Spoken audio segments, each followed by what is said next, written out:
This is a PowerPoint Advanced quiz review. If you are one of my students taking CGS 1000, you can find the questions that I will be reviewing in the announcements page marked PowerPoint Advanced quiz review questions. This video does not go over those questions in any particular order, so you may want to read those questions before watching this video.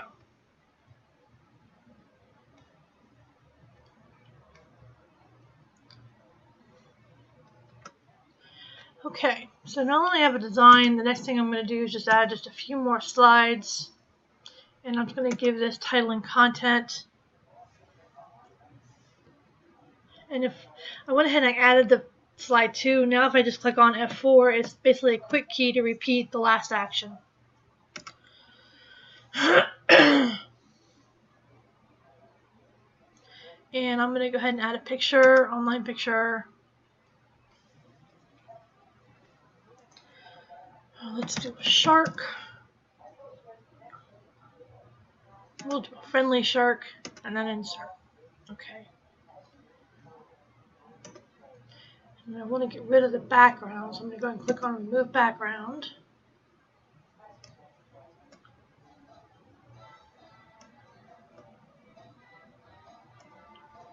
I'm going to adjust the picture so I get the picture. Okay, so now I have a shark. Go ahead and click on it.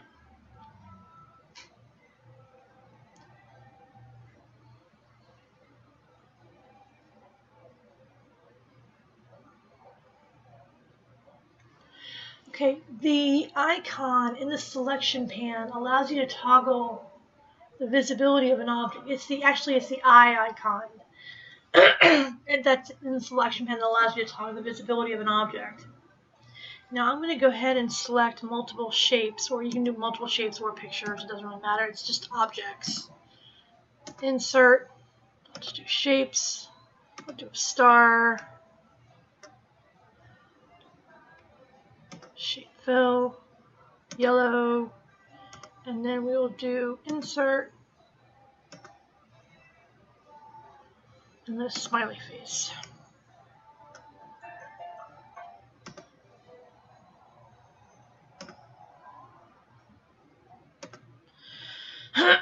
Now to select multiple shapes,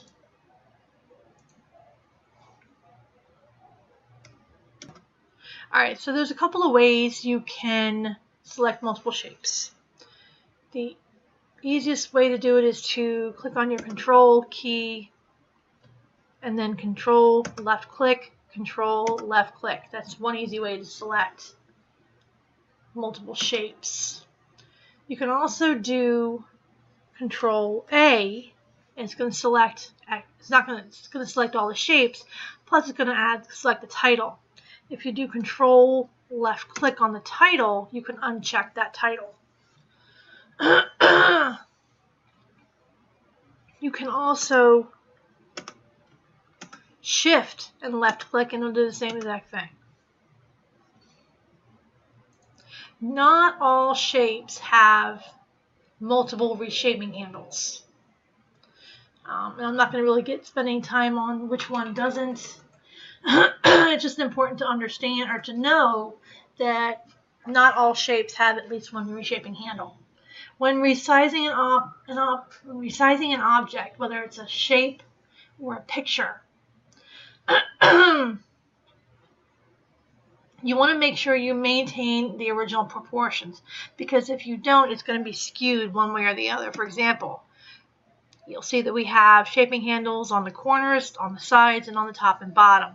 If I grab the sides, see how it distorts it that way? Control Z. If I grab it on the bottom, it's going to distort it that way. Control Z. So I have to grab it on the corner to maintain that aspect ratio.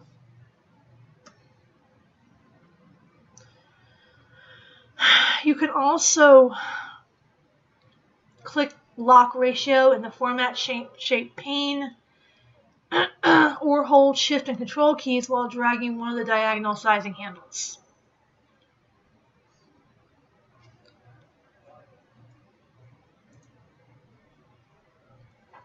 To move a shape, you're going to put your mouse over top of the outside of the shape, and you're going to see your mouse turns into a 4-way arrow.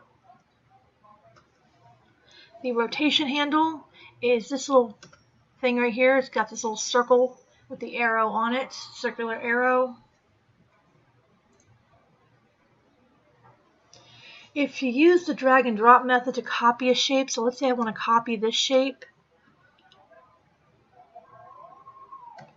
If I hold down my control button, you'll see my mouse now has a plus sign next to it. That means I'm going to copy it. Hold down your left mouse click, drag it to wherever you want to copy it to, release the mouse button, and then release the control button.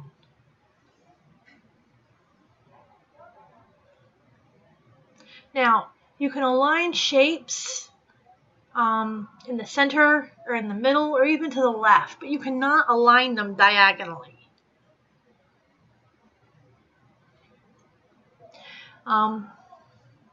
Also, with the shapes, there's a lot of things you can do with them. You can edit different elements of the shapes. You can also, let's get into videos. We've talked about that. I want to get into videos. Let me see if I can put on a real short YouTube video. YouTube. And I'll do, oops, laughing baby. See if I can find one that's like super short.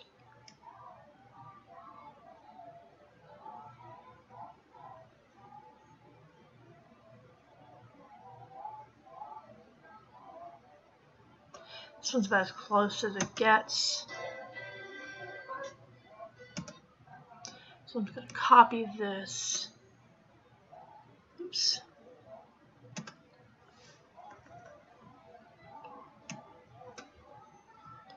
I'm going to do share. Here's the embedded. Control C. Click on the YouTube, or video rather. Do YouTube.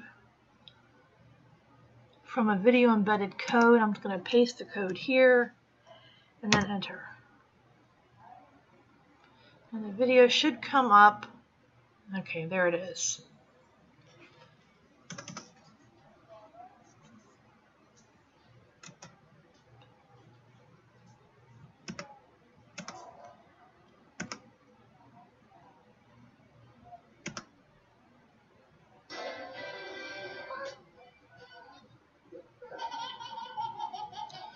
Okay.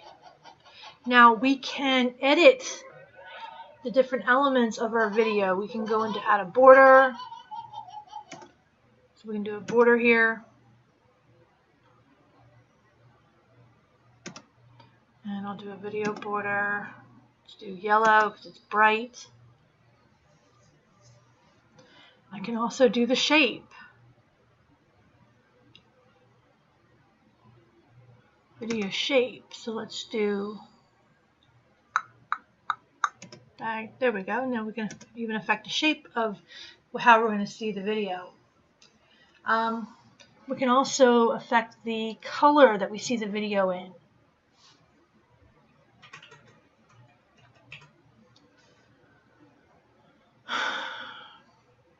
Alright, I'm going to click on another slide, and we're going to click on Insert this time.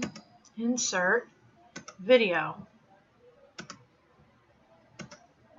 And we will do online video.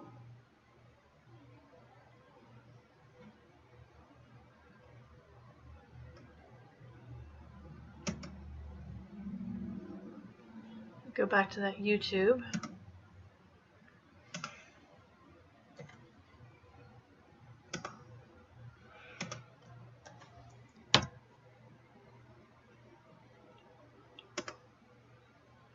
Insert.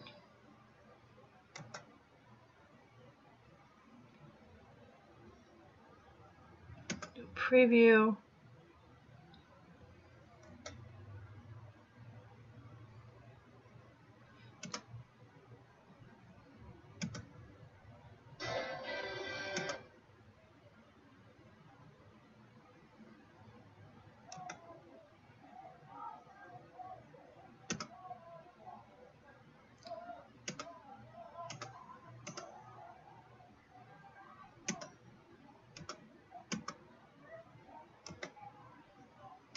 Okay, so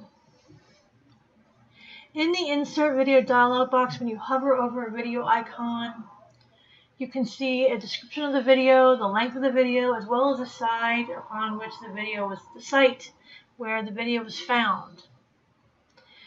When you open up to add a video, the Video Tools contextual tab is going to open up, and you're going to see both format and playback added. So if I double click on my video, now I have my format and I have my playback in here.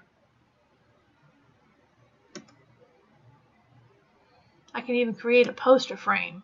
I can do an image from the file.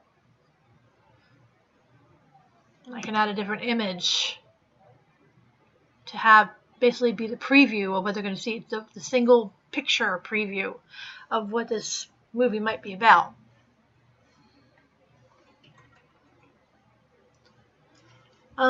In PowerPoint 2013, you are able to eliminate the problem of missing videos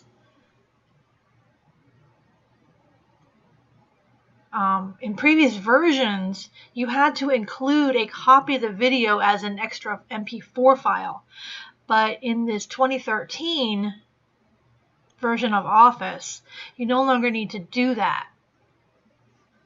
So you no longer have to store them outside the presentation and link them. It used to be you had to, just like sounds or funky scripts or fonts that you're using. To draw a perfect circle, if I go into Insert, click on Shapes and Circle. If I just hold down my mouse click and drag it, there's no way to really get a perfect circle by doing this. That might be close. But if I do my Shift, try it again, Insert, Shapes, Circle, Shift. Now, no matter what I do with my cursor, it's always going to give me that perfect circle.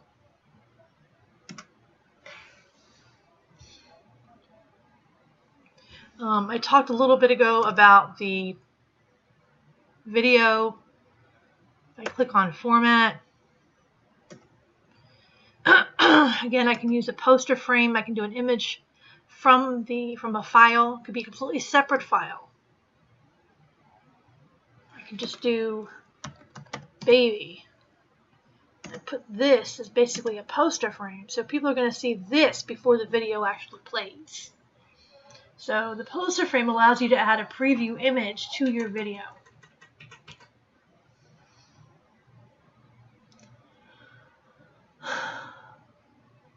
Let's go into do a smart art graphic.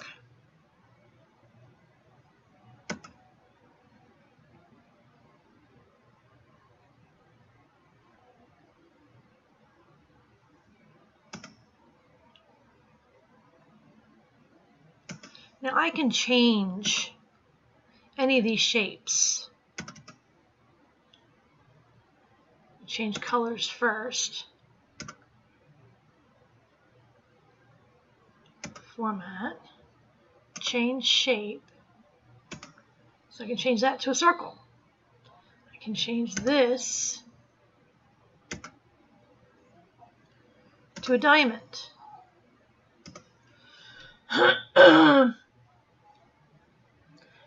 So you can change the number. You can actually change the number of shapes in Smart Art Graphic by clicking to add a shape. You can demote text that you have in here, or you can even promote text. So, for example, here I have text heading 1. Make heading 1B.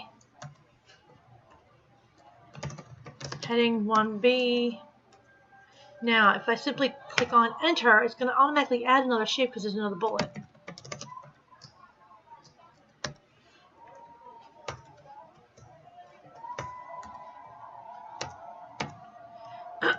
Now, if I click on Enter, Tab, it's going to add another component down here. I can go here, Enter, Tab, heading 1B1, and so on.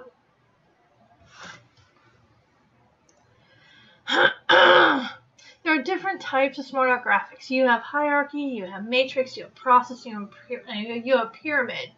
So an example of the pyramid would be the food nutrition chart. For example, you want to make sure you have more grains than you do sweets. You could also do a pyramid for a CEO and who responds to who in a hierarchy of, not hierarchy. You could do a hierarchy for that. But a pyramid, you could also show that you only have one CEO versus 2 or 3 vice presidents versus everybody else at the bottom. To show or represent historical events, you might want to do a process because it's going to go, there's a specific start and then goes to the next step and then goes to the next step, goes to the next step, just like you want to show history. You had World War I before you had World War II.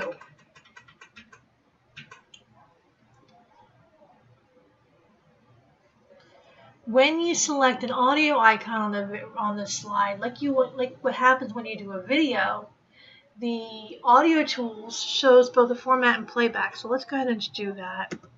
So I'm going to click on Insert, Audio. I'm going to do Audio on my PC, Beach, Insert. I don't know what this is. That's fine. But you notice I now have Format and Playback tabs that are available on this. Bookmarks allow you to mark specific areas as, like you would have a bookmark in a book. So if I want to flag a specific area on a song that, okay, I want to go back to this area for one specific reason or another, I can do that. Here, I'll create another bookmark, add bookmark. So now I can easily go back and forth between these two bookmarks. Especially if this is like a news report, and you want to just listen to key quotes, you could use bookmarks for that.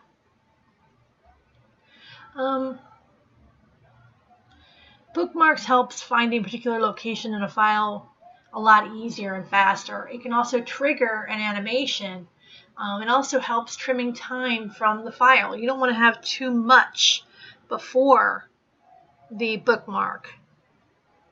You want to have just enough to lead into it, and then you have your second bookmark, and then you don't want to have a lot after the last bookmark.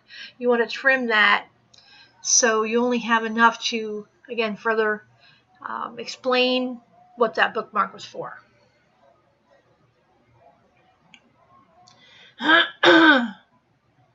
So there are ways to preview an audio clip within the ClipArt library. I don't have a ClipArt library on mine, but what you should do is basically just hover over the audio clip and it'll give you a real quick preview of what it's going to hear, what you're going to hear. We're going to click on another one. Insert, Shapes, do a square, Insert, Shapes, I'll do a circle. Okay, so because I put the square or the rectangle in first, the rectangle is going to be on the bottom layer. However, I can move that by right-clicking on the circle, and I can do send to back. Now my rectangle is now in front of my circle. You can fill a shape in different ways. So if I go into Shape Fill, you can see I can fill it in with any color. I can do a picture, I can do a gradient, or I can even do a texture. Now the picture, you can use like an online picture.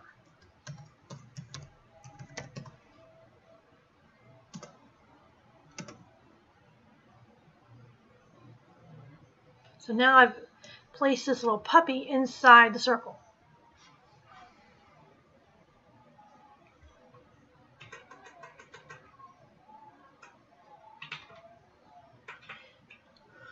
Okay, you can format more than one shape at a time by grouping these together. So I'm going to left click and shift, right click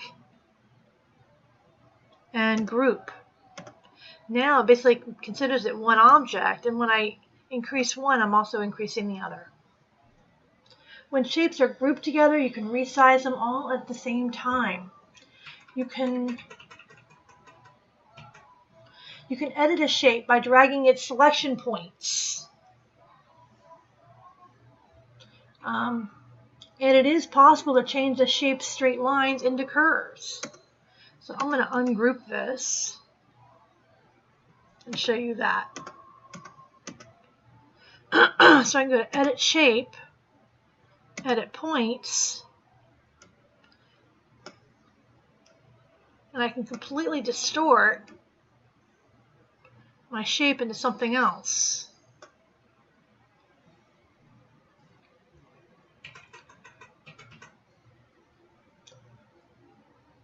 Shape is considered to be a smart art graphic category.